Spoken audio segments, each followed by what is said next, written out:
How to deactivate Instagram account. In this video, guys, I'm going to be walking you through on how you can deactivate your Instagram account 2023.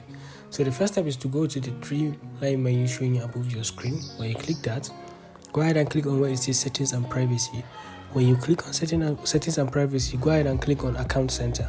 So when you click on account center, you see where it says personal details. So go ahead and click on personal details. When you click on personal details, it's going to show your account information, your birthday, and then under it you see account ownership control.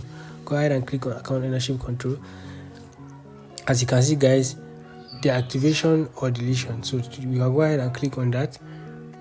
So it's going to show you the list of your Instagram account. Go ahead and click on the account you want to deactivate. When you click on that, do not select delete account. Go ahead and click on deactivate account. Now here is the catch, guys. When you click on deactivate account, your account is going to be temporarily deactivated, in the sense that anytime you want to go bring back your account, you can do that.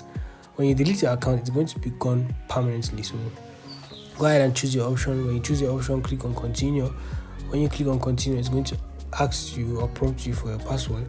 Go ahead and input your password. When you input your password, your account should be deactivated successfully. And if you want to gain it back, you just follow the same steps I showed you, guys. I hope this video is helpful. Don't forget to click the like and subscribe button to support